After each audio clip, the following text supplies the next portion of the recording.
Many people might not know what is happening between Venezuela and Trump, but let me gist you. What happened did not start in one night. It is the result of years, decades of tension, pressure, and broken trust. For more than 20 years, Venezuela has stood at the center of one of the most intense political and ideological standoffs in the Western Hemisphere. Once one of Latin America's richest nations, powered by vast oil reserves, Venezuela slowly slid into economic collapse, political isolation, and international confrontation. At the heart of that story is President Nicolás Maduro. The long road to the strike and arrest of the United States has viewed Venezuela's leadership as a growing threat long before the military strike ever happened. Washington accused Maduro of transforming the country into what it described as a criminal state, one where power, oil wealth, and armed groups were used to maintain control rather than serve the population. According to U.S. authorities, Maduro's government was no longer just authoritarian, but actively involved in international drug trafficking, working with criminal and militant networks while ordinary Venezuelans struggled with food shortages, inflation, and mass migration. Over the years, sanctions were imposed, diplomatic pressure increased. Venezuela became increasingly isolated, while millions of its citizens fled the country in search of survival. The U.S. repeatedly stated that Maduro had lost democratic legitimacy and was ruling by force rather than consent. From Washington's perspective, every peaceful option had failed. That belief, that diplomacy, sanctions, and negotiations had all been exhausted is what the U.S. says ultimately led to the decision to act.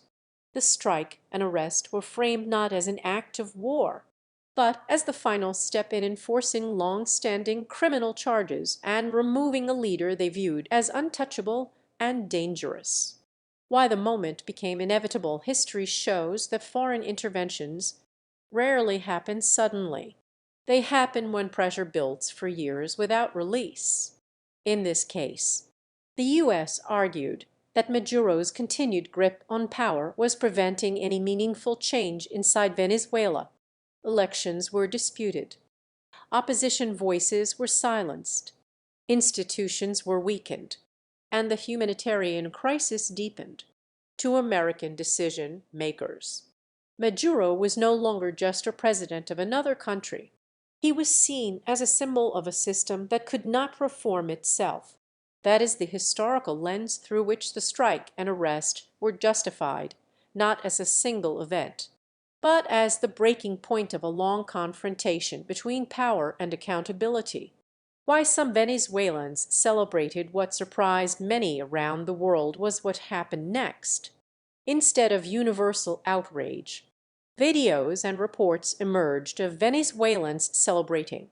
Some danced in the streets. Others waved flags.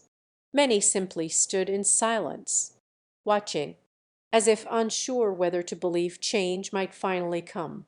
For years, many Venezuelans had felt trapped between a government they could not remove and an international community that seemed unable or unwilling to help. To them, the arrest was not just about Maduro. It represented the possible end of an era. One young boy, speaking to reporters amid the celebrations, captured that emotion simply.